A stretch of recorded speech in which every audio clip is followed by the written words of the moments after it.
कारण या महाराष्ट्रामध्ये आपण जन्माला आपण भाग्यवान आहेत. आपण भाग्यवान आहेत की या महाराष्ट्रामध्ये थोर महान संतांच्या या भूमीमध्ये आपला जन्म झालेला आहे. आपण भाग्यवान आहेत बघा. कारण साधू संतांच्या पदस्पर्शानं पुनीत झालेली हे भानुकवाडी गाव आहे. या गावामध्ये अनेक थोर महात्मे येऊन गेलेले आहेत आणि या संत महात्म्याच्या सानिध्यामध्ये आणि विशेषतः आपल्या गावामध्ये जे बाळूमामाचं अधिष्ठान आहे ना, ज्याला आदमापुराला जाणं होत नाही त्यांना या भानुकवाडीला जरी आलं तरी सुद्धा आदमापूरच्या बाळूमामाचं दर्शन इथं झाल्याशिवाय राहणार नाही.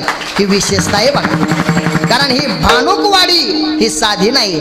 कारण इथं जो शब्द ठरतो तो खरा झाल्याशिवाय राहत नाही. म्हणून या बाळूमामाची कृपा तुमच्या आमच्यावर सगळ्यावर आहे. कारण बाळूमामा कधी तोंड बघून कृपा करतच नाहीत बघा. बाळूमामा तोंड बघून कधी कृपा करत नाहीत. आपल्या दरबारामध्ये जसा भक्त येईल त्याची जी मनोकामना आहे ती पूर्ण करतात. फक्त तो सेवेकरी खरा आणि सच्चा पाहिजे. कारण बाळूमामापाशी लुच्चा जमत नाही. सेवेकरी गरीब असू द्या पण मनानं खरा असावा. त्याची झोळी मात्र भरल्याशिवाय राहत नाही. ते बाळूमामाची विशेषता. विठाला विठाला विठाला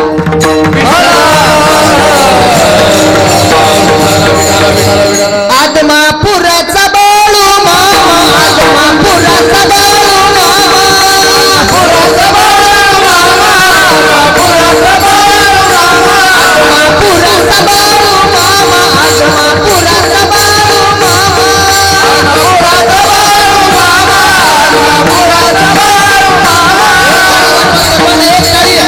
कारण ज्या मामाच्या दरबारात बसलो त्या मामाचा मुलगा गात असताना टाळी वाजली पाहिजे. कारण आदमापूरचा बाळूमामा प्रत्येकाच्या हाताला धावून येत असतो. त्याची सेवा करणं आपलं महत्वाचं आहे. त्याची सेवा करणं आपलं कर्तव्य आहे. आदमापुराचा बाळूमामा ब्रह्मांडाचा तो नायक, पुराचा बाळूमामा ब्रह्मांडाचा तो नायक, आदमापुराचा बाळूमामा ब्रह्मांडाचा तो नायक, पुराचा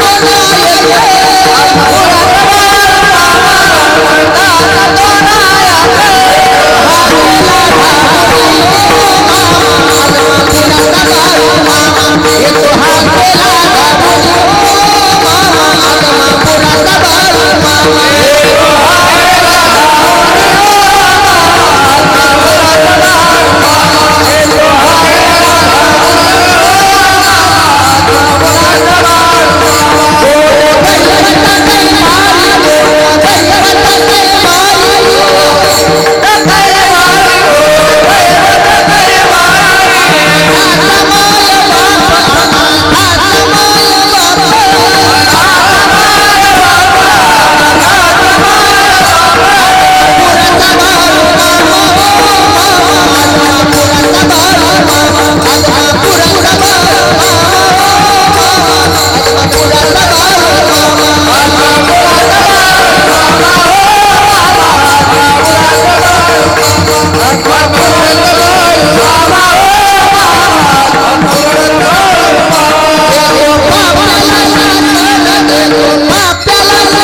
शासन झाल्याशिवाय राहत नाही.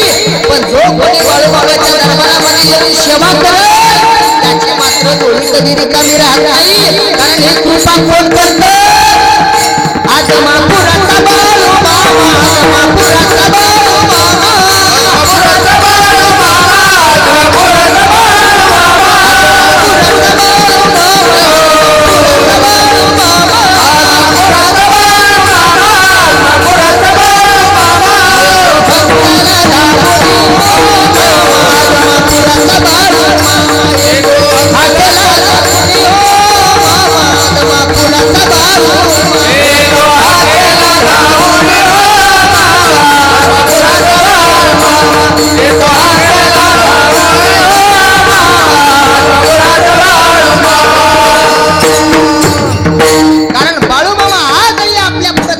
हाकेला धावून येतो बघा. प्रत्येकाच्या हाकेला धावून. कारण ही बाळूमामाची विशेषता आहे. या जगामध्ये जर खरा देव जर कोण बघायचा असेल आजही बाळूमामाची प्रचिती प्रत्येकाला येते बघा. जर तुम्हाला जीवनामध्ये कुठलंही कार्य जर पूर्ण करायचं असेल तर घरून निघत असताना बाळूमामाचा भंडारा डोक्याला लावून निघा. तुमच्या प्रत्येक कार्याला यश आल्याशिवाय राहणार नाही. ही बाळूमामाच्या भंडाऱ्याची ताकद आहे. ज्याला आपल्या जीवनाचं सोनं करायचंय त्यानं बाळूमामाचा भंडारा लावून घ्या. तुमचं जीवन सोन्यासारखं होणार नाही. कारण काय, आज त्यांच्या दरबारामध्ये तुम्ही आम्ही सर्वजण येतो. फक्त काय माहितीये का, मामाची विशेषता एकच आहे बघा. मामाची विशेषता एकच आहे. तुम्ही मला एका हाताने द्या, मी तुम्हाला 10 हाताने द्यायला तयार आहे. तुम्ही मला एका हाताने द्या, मी तुम्हाला 10 हाताने द्यायला तयार आहे. पण तुम्ही माझ्या दरबारात येऊन जर माझ्यापाशी कुचरपणा करता तर ह्या 10 हाताने घ्यायला सुद्धा मी तयार आहे. कारण देवाची विशेषताचे बघा, देने वाला कौन है, लेने वाला कौन है, देने वाला कौन है, लेने वाला कौन है. देने को आया तो इतना देता है कि छप्पड़ फाड़ के देता है, मगर लेने को आया तो इतना लेता है हाथ की चमड़ी भी उतार लेता है. देने को आया तो इतना देता है, दिन में 2-2 कीर्तन भी देता है, मगर लेने को आया तो इतना लेता है 2-2 साल लॉकडाउन भी रखता है. देने को आया तो इतना देता है, एक सप्ताह में 2-2 बॉक्स बढ़ा देता है, मगर लेने को आया तो इतना लेता है चालू कीर्तन में साउंड उड़ा देता है. थोड़ा आवाज स्पष्ट करा. देने को आया तो इतना देता है, 25 साल के पहले शादी कर देता है, मगर नहीं देने को आया तो इतना नहीं देता. 30 वर्ष का ठोंगा होता है लेकिन ठेपात नहीं आता. ही कोणाची कृपा आहे? देवाची. आवाज स्पष्ट कळायला एक तुम्हाला. कारण देणारा बी तोय आणि घेऊन जाणारा बी तोय. म्हणून ऐका, जीवन जगत असताना मामाचं एकच सांगणं बघा आपल्याला, जो खरा आहे त्याला खरं म्हणा. जिथं भाव आहे तिथं बजा, जिथं भाव नाही तशा देवळात जाऊ सुद्धा नका. लोक जातात म्हणून अजिबात जाऊ नका. लोक जातात म्हणून अजिबात जायचं नाही. बाळूमामाची विशेषता आहे बाबा, तुमची जिथं श्रद्धा आहे ना तुम्ही त्या देवाला माना. मला मानता आणि पंढरपूरच्या पांडुरंगाला नाव ठेवता हे बाळूमामाला मान्य नाही.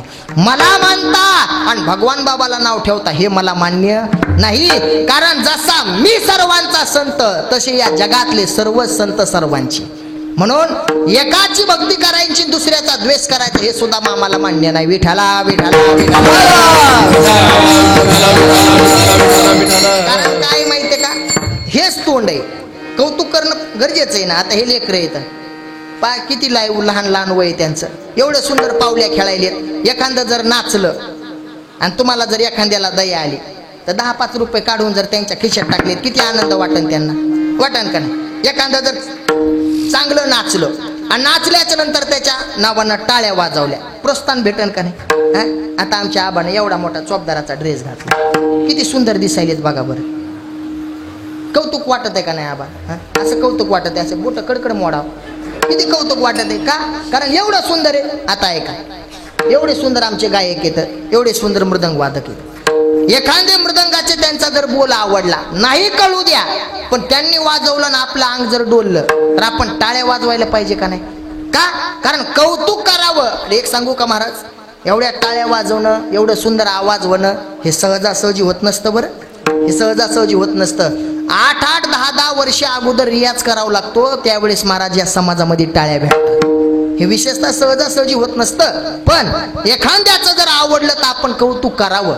हेच हात आपले येतात, ह्याच हाताने टाळी वाजवायची, हेच आपलं तोंड आहे, ह्याच तोंडानं बोलायचंय. एखाद्याला जर वाटलं बोलावं तर प्रेमानंच बोलावं. उगं बोलायचं म्हणून बोलायचं नाही. काही काही माणसाला बोलायचा नाद असतो, पण बिना कामाचं बोलून बऱ्याच जणांचं वाटुळं करते. ज्ञानोबराय म्हणतात, अनंत वाचाळ वरळती वरळ त्या कैसे गोपाळ पावे हरी. अरे असं बोलून तुमचा काही उपयोग नाही. कारण अनेक साधू संतांचे प्रमाण आहेत बघा. नाथ बाबा तर म्हणतात हरी बोला, हरी बोला, नाही तरी व्यर्थ गलबला करू नका. बोलायचंय ना तर चांगलं बोला, पण काही काहीला लई नाद. आणि म्हाताऱ्या माणसाला एक मी कळकळीची विनंती, हात जोडून विनंती करतो, आपल्याला ज्या गोष्टीची काही माहिती नाही आपलं गप बसायचं, बघून आंधळं बनायचं नाही.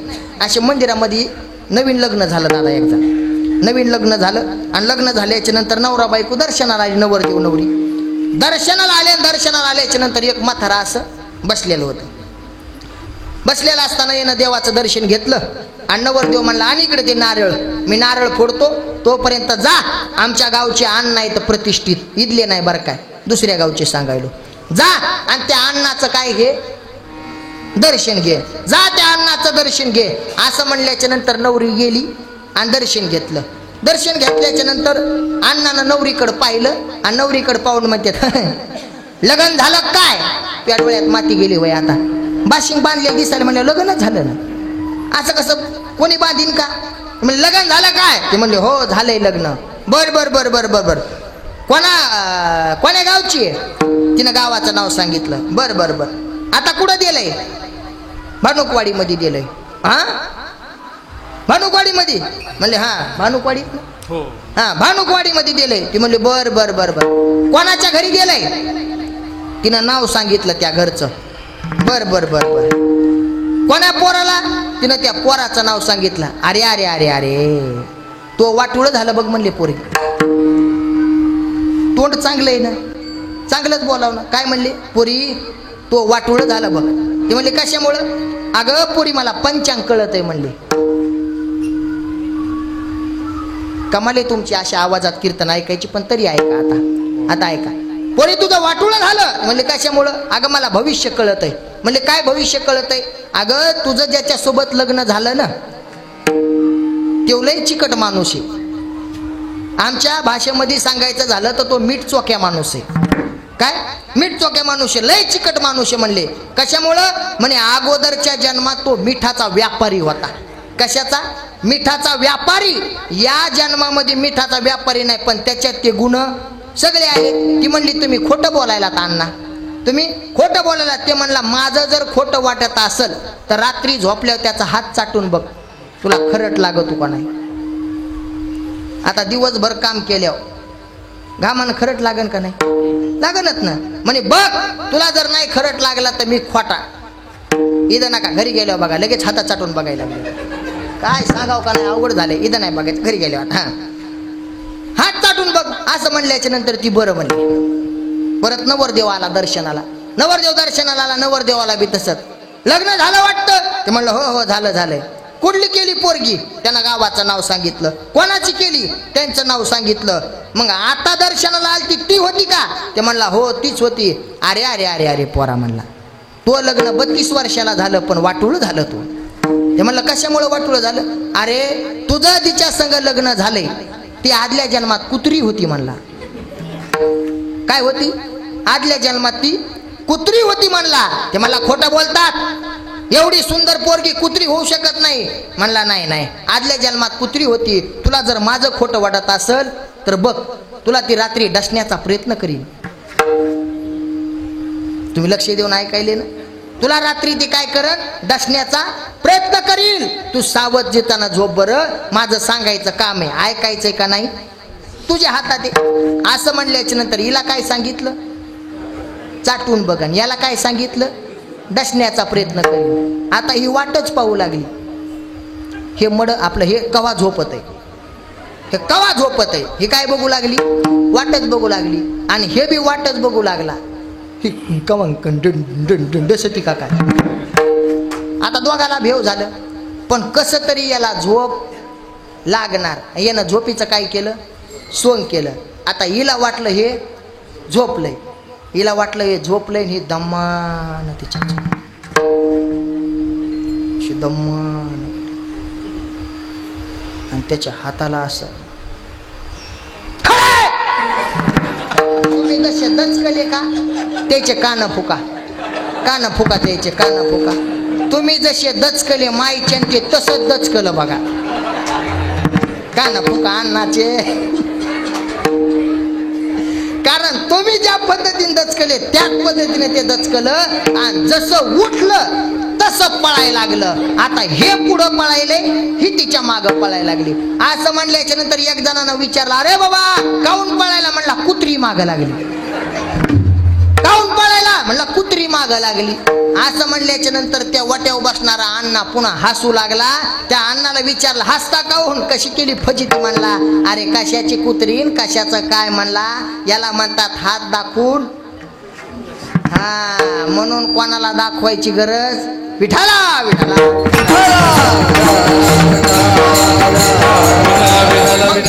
तोंड आहे ना, ह्या तोंडानं मात्र चांगलं बोलावं, ज्या तोंडानं आपल्याला चांगलं दिलंय ना देवानं. अमृताची वाणी,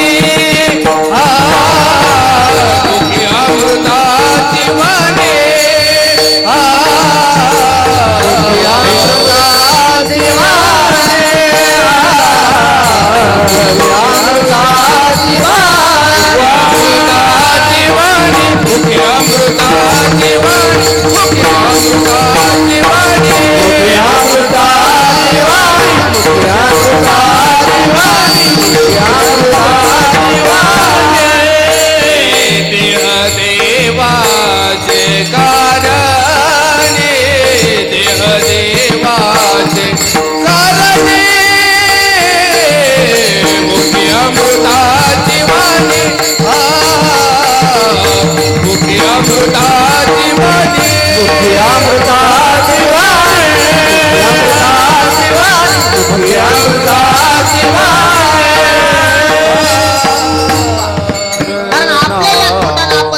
बोलावं, कारण हे जीवन परत परत नाही. प्रेमानं बोलावं. आणि विशेषतः मला आमच्या सरपंच साहेबांनी सांगितलं आल्या, महाराज थोडंसं व्यसनावरती बोला, हे जीवन एकदाचे बरं, हे जीवन परत परत मिळत नसतं. म्हणून हे जीवन जगत असताना एवढं स्वच्छ आणि निर्मळ जीवन जगा. एकदा निघून गेलेला जीव परत मिळत नसतो. हा देह आता भेटलाय, परत मिळेल का नाही याची शाश्वती नाही. म्हणून भगवंतांना दिलाय ना, जेवढं होईल तेवढं चांगलंच जगा. कारण वाईट मार्गाला जाताल तर फक्त आणि फक्त अपमान मिळेल, आणि या भगवंताच्या दरबारात येताल तर हारही मिळेल आणि मान सन्मानही मिळेल. विठाला विठाला. कारण इथं आल्याच्या नंतर माझे बाळूमामा काय आहेत तुम्हाला समजल्याशिवाय राहणार नाही. इथं आल्याच्या नंतर जगाचा मालक भगवान परमात्मा कोण आहे हे समजल्याशिवाय राहणार नाही. भागवत कथेमध्ये राजा परीक्षितीचं वर्णन करतात. ज्यावेळेस त्या राजाचं वर्णन करत असताना सांगतात, ज्यावेळेस राजाला कळालं की तक्षक नावाचा सर्प दंश करून तुझा मृत्यू होणार आहे, राजाला माहिती नव्हतं की आता आपण काय करावं. पण ऐका, ज्या दिवशी राजाला कळालं की या 7 दिवसात आपला मृत्यू होणार आहे, त्या दिवसापासून राजा प्रत्येक साधू संताला येणारा जाणाराला एकच विचारत होता, कै मी उद्धार पावेल, कै कृपा करेल नारायण. का? राजाला कळालं 7 दिवसात आपला मृत्यू होणार आहे, आता आपण जीवन चांगलं जगलं पाहिजे. राजाला मरण कळालं, आपल्याला मरण माहित आहे का? नाही ना. आपल्याला मरण माहिती नाही, तरी सुद्धा आपण कशाच्या जीवावर जगतो हे देवाला माहिती. बरं, पण तुम्हाला मरण सांग का कोण कवा मरणार आहे? आता ऐका, मरण ऐका बरं, तुम्हाला हे कोणी सांगणार नाही. एका कीर्तनात बघा मी तुम्हाला किती सांगले. बसा ना, चालले पुन्हा या रे. बरं या, पुन्हा या. आता ऐका, इकडे लक्ष द्या. मरण, प्रत्येकाच्या कपाळावर 4 आड्या असतात बाबा. किती? 4. एखाद्याच्या कपाळावर जर 4 आड्या तुम्हाला सकाळी आरशामध्ये दिसल्या नाही तर समजावा या 6 महिन्यात आपला कार्यक्रमच होणार आहे आणि 14व्याचं कीर्तन मोवच होणार आहे. बिनधास्त तुम्ही धरायचं. किती महिन्यामध्ये? 4 महिन्यात. आता नका बघू, घरी गेल्या उद्या सकाळी बघा, लगेच म्हणालेत आहेत का ह्या कपाळावर. हां, आता ऐका, ज्याला वाटतं आपण 3 महिन्यात जगणार आहेत का नाही, त्यानं आपले दोन्ही बोटं घ्यायचे आणि असे कानात घालायचे. घरी गेल्या वा असे कानात घालायचे. जर असा चुई आवाज आला तर तुम्हाला 3 महिने काही भ्यायचं कारण नाही. ह्या मोठ्या पुलावून बी खाली पडले तुम्ही तरी सुद्धा मरत नाही. आणि जर तुम्हाला चुई आवाज आला नाही तर 3 महिन्यामध्ये काही सुद्धा होऊन तुमचा मरण येऊ शकते. आता ऐका, आपले हात आहेत ना असे डोळ्यावर धरायचे. जर अशा बारीक बारीक मुंग्या आल्या, बारीक बारीक मुंग्या आल्या तर समज 1 महिन्यामध्ये आपण मरणार आहेत. मुंग्या जर आल्या तर मरणार नाहीत. आणि जर काळा कुठं अंधारा असला, बाबा लगेच बघायले. घरी गेल्यावर बघा ना, एरी बी आपला आता वय झाले, आता काय करायचं आपल्याला नाही का, लगेच बघायले. थांब, जर काळा कुठं अंधार असला तर 1 महिन्यात आपण जाणार आहेत. बरं, उद्या तुम्ही मरणार आहेत का नाही बघण्यासाठी काय करायचं? सकाळी उठल्या उठल्या नाकाचा शेंडा बघायचा. बाबा काय बघायचा? नाकाचा शेंडा. मला नाही नाक, मला एवढा दिसत नाही, पण असं बघायचा ज्याचं त्यात. नाकाचा शेंडा बघायचा. आणि ज्या दिवशी नाकाचा शेंडा दिसला नाही त्याचे देणे बोला. त्याचे देणे बोला. रामकृष्ण त्याचे वेळे बोला. रामकृष्ण त्याचे वेळे बोला. नासागरीचा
मरण कशात आहे हे सुद्धा आपल्याला सांगून दिले. आता उद्यापासून प्रत्येकानं नाकाचा शेंडा पाहायचा बरं.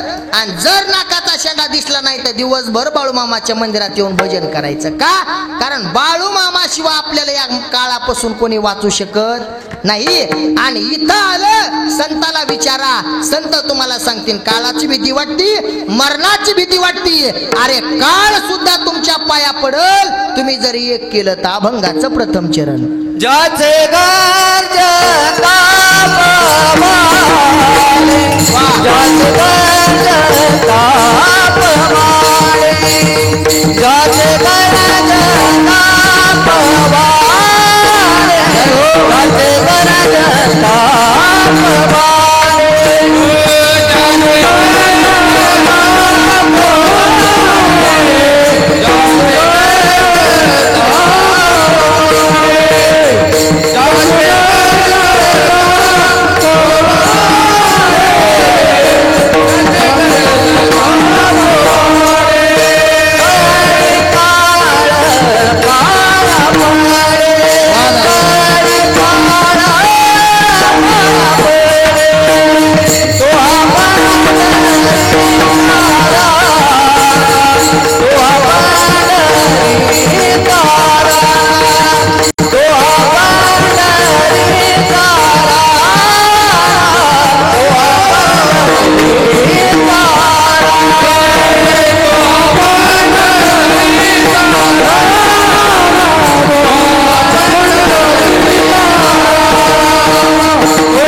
ज्याचे गज ताप वाढे, ज्याचे गज ताप वाढे. महाराज म्हणतात काळाची भीती आहे तुम्हाला. काळाची भीती वाटते, मरणाची भीती वाटते ना. ज्या काळाची भीती वाटते तो काळ सुद्धा तुमच्या पाया पडल तुम्ही जर एक केलं तर. ज्याचे गरज ताप वाढे. आता ऐका, मी जर एवढं तुम्हाला सांगितलं ज्याचे गरजाता पवाडे कळी काळ पाया पडे, तर खाली बसलेले माणसं म्हणतील महाराज अहो पवाडे गर्जना ही राजा महाराजाची केली जाते. आणि ज्याचे गरजाता पवाडे म्हणल्याच्या नंतर कोणाचे गरजाता? कारण आम्हाला सांगा ना कोणाच्या पवाड्याची गर्जना करायची. आता ते झोपलेलं पोरग आहे. तुम्ही इकडे लक्ष द्या. असं बसा सरळ इकडे कोपऱ्यात नका तू तू तू तू तू तू. हां हां हां तुम्ही जावाई इकडे लक्ष द्या माझ्याकडे. आता मी जर तुला सांगितलं उठ आणि जा दूध आण, गावात जाऊन दूध आण, आता तुला माहिती आहे का कोणाच्या घरी दूध आहे? तू ह्याच गावातला आहेस का? हा, मी जर तुला डायरेक्ट सांगितलं जा आणि त्यांना बोलवून आण, तू जाशील का? सुधर नका काय लईत लाज जायले. लग्न झाले काय तू? हा होय, माग लागशील बर काय, मला काय पोरगी नाही. हा आता ऐक इकडे लक्ष दे. तुला जर सांगितलं जा गावातून त्यांना बोलवून आण, आणशील का? नाही म्हण ना, नाही तर हो म्हण. नाही ना. आणि मी जर सांगितलं जा गावात जाऊन आबाला बोलवून आण, आणशील का? नाही का?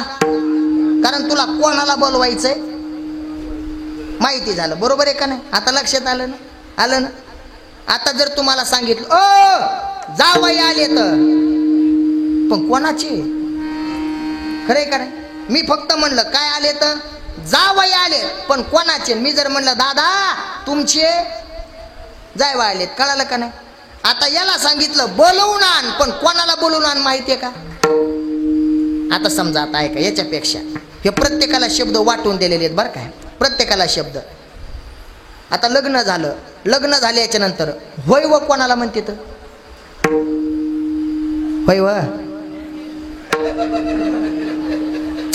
तुम्हीच लाजायलात माझ्याकडे बघून.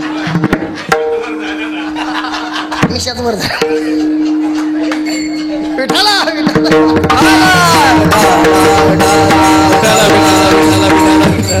बाबा लय मन मोकळेत गाडी, लय दिवसाना शब्द ऐकेला काय की बाबानं, असं ते एक वेगळंच असतं बरं काय. होय व, आता होय व म्हणल्याच्या नंतर 10 माणसं असू द्या घरामध्ये, होय व म्हणल्यावर 10 माणसं असू द्या, पण वापस फिरून कोण बघणार? ज्याची कोण म्हणला आत्या बायको, बायको ज्याची काय बायको आहे तीन फक्त म्हणाव होय व, बघणार का नाही वापस? आणि त्या होय व मध्ये लयच ताकद, लय विचित्र ताकद येवा. मला मिळ नव्हता, आता कळायला लागलंय मला. हो ना, आधी जर मला कळालं असतं त्या लग्नच केलं नसतं. लय अवघड आहे. माया पुढं 10-12 तरी जर माणसं बसलेले, 2-3 तरी असे बसलेले आहेत, बायको दिसली की असं दगड घ्यावं वाटतं, ठकुर द्यावा नाही. लय वैतागलेले आहेत महाराज, मला मिळ लागन आता. हे लय अवघड झाले. कारण इतकं आहे, काही बी माणूस ऐकून घेईन, पण त्या बोलत्यात, पण असं सरळ बोलणार असं गिरका घेऊन. आपल्याला म्हणायचंय त्याला तुम्हाला काही अक्कल नाही, पण त्या सरळ म्हणणार नाही, असा गिरका घेऊन म्हणणार. एक जणीला सक्रातीला साडी पाहिजे होती. आता सक्रातीला साडी, आता ह्या साड्या बी एवढ्या विचित्र विचित्र आल्या, आता काही मेळ लागणं झालंय. मी असं घरून जाऊ लागलो, आणि घरून जात असताना आमच्या माणसं मी असं जळू लागलो. चलत असताना एक जण अशी वाकडं चालायला लागली. हे म्हणलं हे का खोब्यात मोडी का गाडीहून पडली? नेमकं झालं काय? मी तिला विचारलं होय आपली शेजारीन काय गाडीहून पडली का खोब्यात मोडी? ती म्हणली माय तुम्हाला काय कळतच नाही, तिनं पुष्पा साडी घातली. आता पुष्पा साडी घातली असं चालावं लागतंय का? तुम्हाला मी लबाड बोलत नाही, विचारा आली का नाही पुष्पा साडी, विचारा द्यायला. पुष्पा साडी जे नवीन निघलं ते बराबर त्यांच्याकडे येणार. आपल्याकडे काहीच नाही, आपण टेलरला फक्त फिट शिव आणि ढिलं शिव, याच्यापेक्षा दुसरं काहीच म्हणू शकत नाही. काही बी आलं की त्यांना, आता यांना जर साडी पाहिजे असली तर ह्या डायरेक्ट म्हणणार नाही साडी पाहिजे, असे घुमून म्हणणार, आपल्या जवळ येणार, आधी आपला मूड बघणार, याच्यासारखा फ्रेश असला तर, आणि मग त्या म्हणणार अण्णा तुम्ही असं सहज आठवा, आता मी रियाज करतो. होय व गाय का भावी माणसाला बसकन खेसकनच पडत जावा, कधीतरी प्रेमानं बोलत जा ना, तुमच्यासाठी मायबाप सोडे घरदार सोडा. ते म्हणलं इतकं काय लगे, मग काय झालं सांग ना. किती बी माणूस असा रागातून येऊ द्या, किती बी असा त्याला वाटावा, आता घरी गेलं की काही जे चुकी झाली ना असं झालं, एवढ्या जोरात म्हणून द्या, घरातून फक्त एवढं शांतच माणूस गारच होतोय, फक्त तेवढं करावं.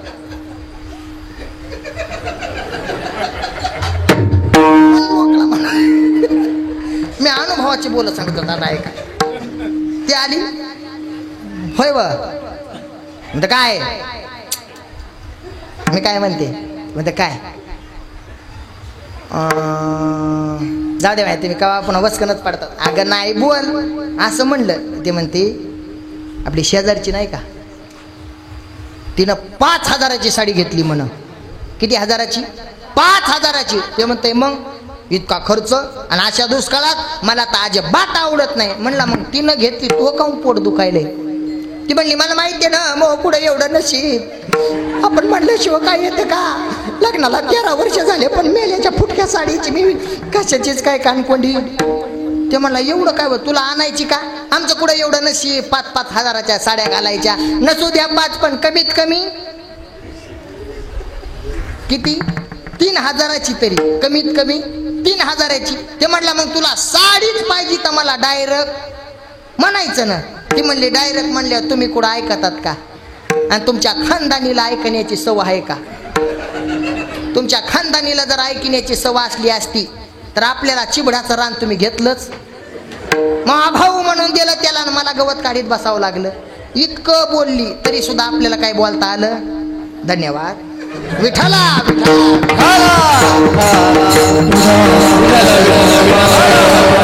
कारण बोलू शकत नाहीत आपण आपल्याला माहिती आहे आपण बोलू शकत नाही का बोलू शकत नाहीत कारण आपल्याला तिची ओळख झालेली असते तिला किती बोललं तर ही आपलं ऐकणार नाही ते आपलं ऐकू शकत नाही म्हणून आपण तिला बोलण्याच्या भानगडीत पडत नाही आता आपल्याला काळ कळाला पण या काळावरती विजय मिळवायचा असेल तर महाराज म्हणतात तुम्ही त्याच्या पवाड्याची गर्जना करा अहो ज्याच्या पवाड्याची गर्जना पण कोणाच्या महाराज म्हणतात अहो दुसरं कोणाच्या नाही अभंगाचं तो आपण नदीचा दाना हो तो आपण नदीचा दाना हो तो आपण नदीचा दाना हो तो आपण नदीचा दाना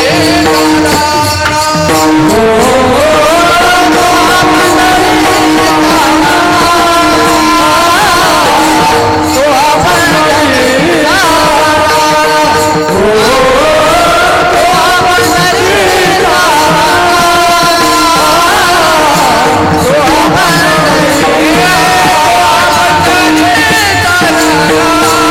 Oh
गर्जन म्हणली महाराज अहो तुम्ही फक्त ज्याच्या गरजेता पवाडे म्हणतात पण कोणाचे गरजेता पवाडे तुकोबरायनं सांगितलं माझे माळू मामा ज्या भक्ताची ज्या देवाची सेवा करतात आम्ही सर्व साधू संत ज्या देवाची सेवा करतो त्याच भगवंताचे तो हा पंढरीचा राणा तो पंढरपूरचा पांडुरंग परमात्म्याच्या पवाड्याची गर्जना करा काळ तुमच्या पाया पडल तुकोबरायला सांगितलं तुम्ही कशाच्या जीवावर म्हणता त्यावेळेस तुकोबरायनं सांगितलं अगोदर असं म्हणतात की माझं नाव घेतल्यावर काळ चळाचळा कापतो तुकाराम तुकाराम नाम घेता कापेम मग तुकोबरायचं नाव घेतल्यावर जर काळ कापत असेल तुकोबराया काय करतात दिन रजनी हाच धंदा गोविंदाचे पवाडे रात्र न कळे दिवस ना कळे अंगी खेळे दैवत कारण एकही क्षण उरत नाही की तुकोबराय भगवंताचं नाम घेत नाही तर रात्रंदिवस तुकोबराय त्याच भगवंताच्या पवाड्याची गर्जना करतात म्हणून तुकोबरायाच्या घरी काळ काळ गुलाम सलाम करी काळ गुलाम सलाम करी काळ गुलाम सलाम करी काळ गुलाम सलाम करी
तरी माझ्या भगवंताच्या नामस्मरणाची बघा महाराज आम्हाला भगवंताच्या नामस्मरण केल्याच्या नंतर खरंच काळ पाया पडल 100% काळ पाया पडल मग तुकोबराय म्हणतात माझ्यावर विश्वास नाही पुसा 6 चौ 18 जना 4 वेद 6 शास्त्र 18 पुराण यांना विचारा आणि माझ्यावर विश्वास नसेल तर माझ्या ज्ञानोबरायला विचारा 4 वेदी जाण शाही शास्त्री कारण 18ही पुराण हरीशी गाते एवढी ताकद माझ्या भगवंतात आहे पण महाराज अहो एवढं मोठं पवाड्या गर्जना करायला आम्हाला स्वर नाही आम्हाला ताल नाही आम्ही काय करावं महाराजांना सांगितलं चिंतिता जयासी भोक्ती मुक्ती कामारे दासी अंतकरणामध्ये ठाईच बैसोनी करा एक चित्त करा आणि अंतकरणामध्ये चिंतन माझ्या भगवंताचा करा काय मिळेल तुम्हाला भोक्ती मुक्ती कामारे दासी पण काही लोक म्हणले महाराज तुम्ही जसं वैकुंठाला गेले तसं आम्हालाही वैकुंठाला जायचे काय करावं लागेल तुकोबराय म्हणले वैकुंठाशी जावे तुका म्हणे ज्यांच्या नावे अहो कोणाच्या नावे तो हा पंढरीचा राणा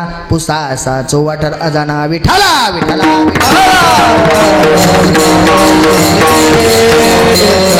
तुकोबरायने आपल्याला सांगितलं तुम्ही पवाड्याची गर्जना करा काळ पाया पडल कोणाच्या करा पांडुरंगाच्या पवाड्याची करा काय होईल काळ पाया पडल विश्वास नाही वेदांना विचारा तुम्हाला ते सुद्धा सांगतील मग आता ऐका एवढी आपल्याला ओळख करून दिली कोणाची पांडुरंगाची आपल्याला भीती कशाची आहे मरणाची माणसं कशालाच भेट नाहीत पण कशाला भेटतात मरणाला भेटतात बरोबर आहे का नाही कशाला बापरे लयच मोठा साप आहे तिथं आता मी दास्तान साप कशाला येईन तिथं पण तरी सुद्धा आपल्याला भीती सहज म्हणलं तर सगळ्यांना मानावळील का नाही कशामुळं साप आहे म्हणून आता साप चावला तर आपल्याला काय माहिती आहे बरोबर आहे का नाही म्हणजे मरणाची भीती प्रत्येकाला आहे काळाची भीती प्रत्येकाला आहे पण ते काळ सुद्धा आपल्या पाया पडतो जर आपण पांडुरंग परमात्म्याच्या पवाड्याची गर्जना केली तर आणि जर तुम्हाला पांडुरंग परमात्म्याच्या पवाड्याची गर्जना नाही करता आली तुम्ही बाळूमामाची सेवा करा तरी सुद्धा तुमची सेवा करण्यासाठी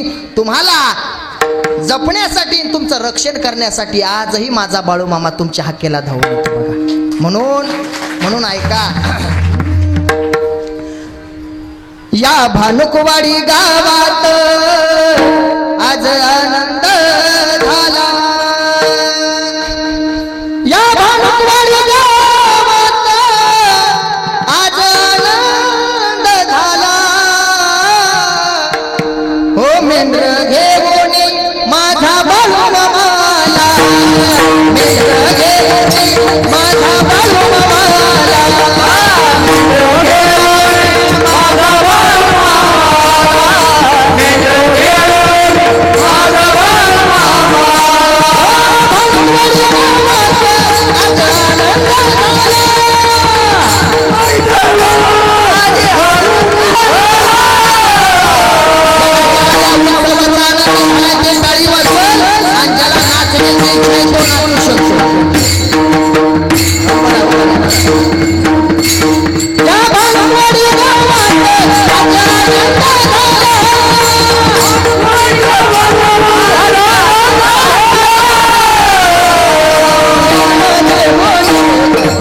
झालेलं आहे. अगदी फक्त 2 मिनिटात कीर्तन संपणार आहे. पण एकदा डीजे पेक्षा सुद्धा उंच आवाज आपला आला पाहिजे. सर्वांनी जय जयकार करायचा.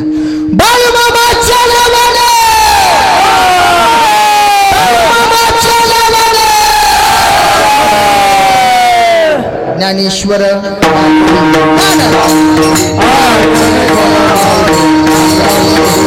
ज्ञानेश्वर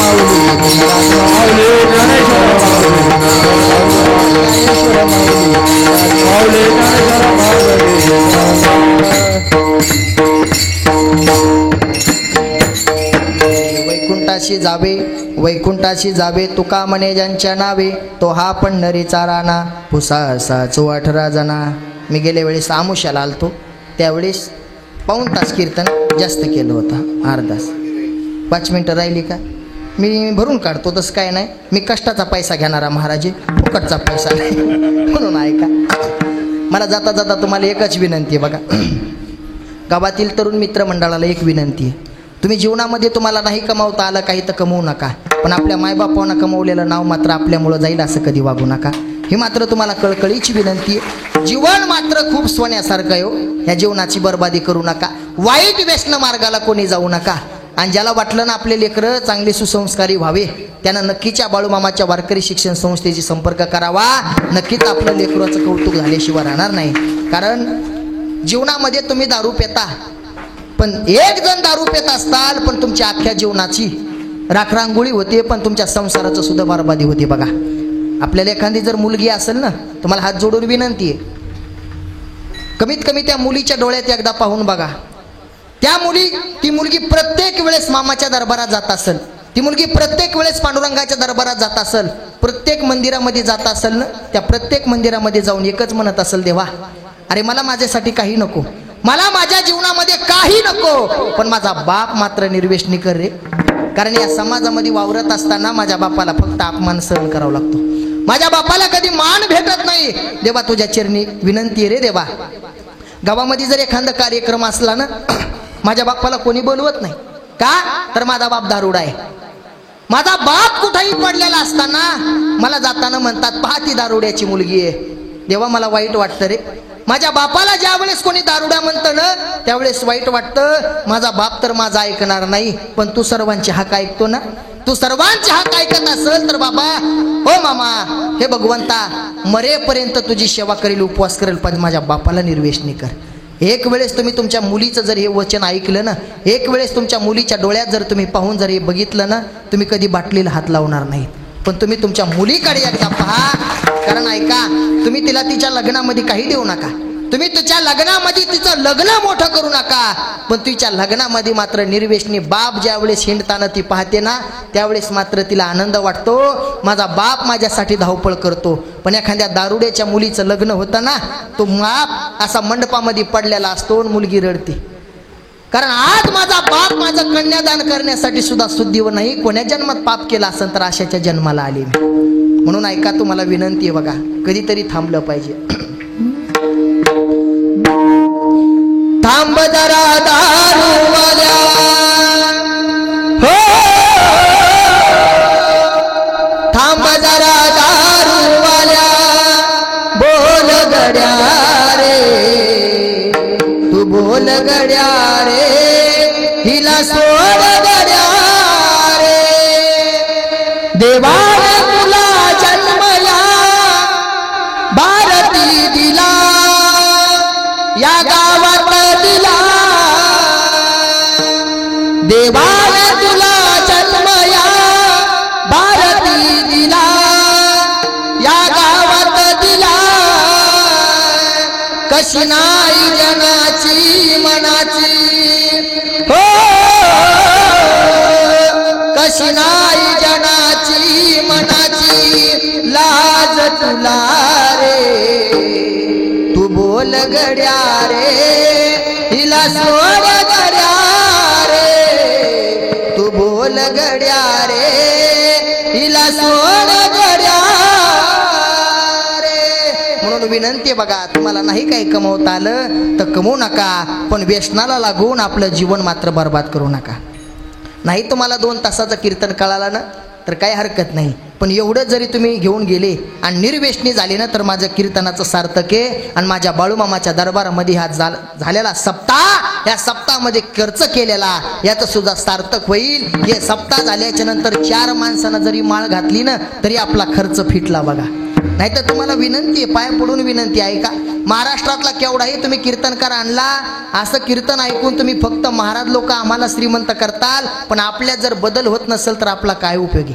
परिवर्तन झालं तर सप्ताह करण्यामध्ये, कीर्तन करण्यामध्ये काहीतरी अर्थ आहे. आपल्यात जर बदल होत नसेल तर आपण कितीही कीर्तन ऐकले तो उपयोग नाही. म्हणून गावातल्या तरुणाला विनंती आहे, बाबा हो, नका व्यसनी बनू, निर्व्यसनी बना आणि जीवन सुंदर जगा. बघा, तुम्ही ऐकलेलं वाक्य असेल, तुमच्या गळ्यामध्ये जर सोन्याची चैन असेल, तुमच्या गळ्यामध्ये सोन्याची चैन असेल तर तुमच्यावरती चोराची नजर मात्र कायम असेल. पण लक्ष द्या, जर तुमच्या गळ्यामध्ये पवित्र तुळशीची माळ असेल ना तर माझ्या पांडुरंगाची बाळूमामाचं लक्ष मात्र कायम तुमच्यावरती असेल. मग आपल्यावरती नजर ही चोराची का आपल्यावरती नजर बाळूमामाची पांडुरंगाची पाहिजे, ज्याचं त्याने ठरवायचं. चाल म्हणायची विठ्ठल जय.